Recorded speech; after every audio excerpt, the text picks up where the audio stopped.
திடநிலைமை இந்த பாடத்திலிருந்து திசையொப்பு பண்பு உடையவை மற்றும் திசையொப்பு பண்பு அற்றவை இரண்டிற்குமான வேறுபாடுகள் இந்த வீடியோவில் நம்ம பார்க்க போகிறோம்.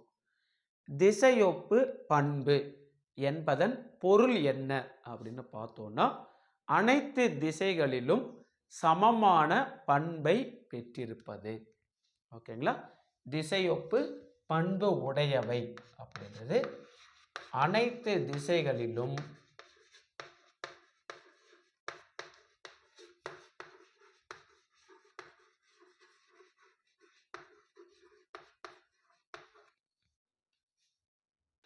ஒரே மாதிரியான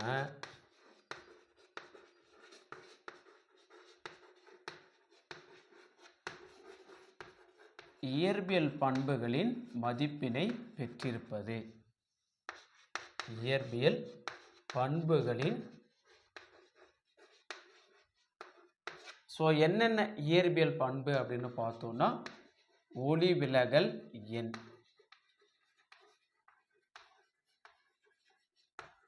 இரண்டாவது மின்கடத்து திறன்,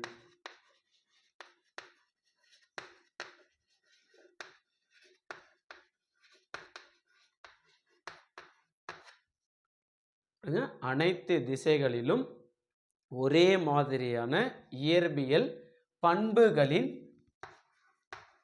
மதிப்பினை பெற்றிருப்பது.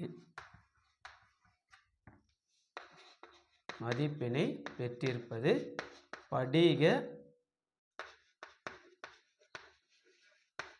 திசையொப்பு பண்பு உடையவை. திசையொப்பு பண்பு அற்றவை அப்படின்னா, வெவ்வேறு திசைகளில்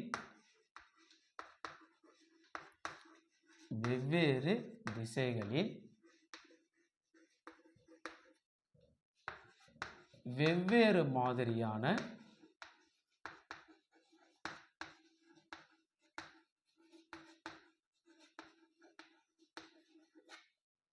இயற்பியல் பண்புகளின் மதிப்பினை பெற்றிருப்பது.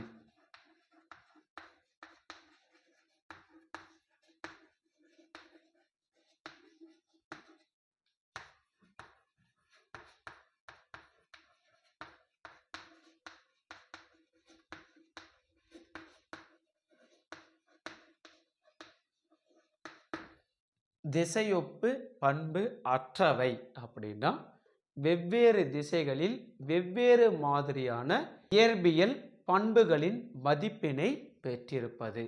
ஒளிவிலகல் எண், மின்கடத்தா திறன் போன்ற பண்புகளை படிகத்தில் நம்ம மதிப்பிடும் போது ஒவ்வொரு திசைகளிலும் ஒவ்வொரு மாதிரியான மதிப்புகளை பெற்றிருந்தாங்க அப்படின்னா அவங்க திசையொப்பு பண்பு அற்றவை. திசையொப்பு பண்பு உடையவை அப்படின்னா, ஒளிவிலகல் எண், மின்கடத்து திறன் போன்ற இயற்பியல் பண்புகளின் மதிப்பினை கணக்கிடும் போது அனைத்து திசைகளிலும் ஒரே மாதிரியான இயற்பியல் பண்புகளின் மதிப்பினை பெற்றிருப்பது. திசையொப்பு பண்பு உடையவை அவங்களுக்கு உண்டான டயக்ராம்.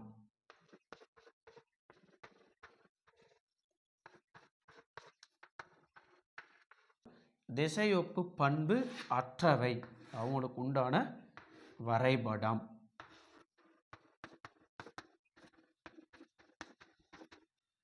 திசையொப்பு பண்பு அற்றவைக்குண்டான வரைபடம். திசையொப்பு பண்பு உடையவை அனைத்து திசைகளிலும் ஒரே மாதிரியான இயற்பியல் பண்புகளின் மதிப்பை பெற்றிருப்பது.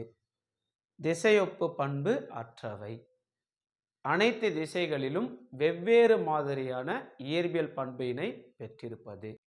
திசையொப்பு பண்பு உடையவை இவங்களுக்கு உண்டான உதாரணம் படிக வடிவமற்ற திடப்பொருள். திசையொப்பு பண்பு அற்றவை இவங்களுக்கு உண்டான உதாரணம் படிக வடிவமுடைய திடப்பொருள்.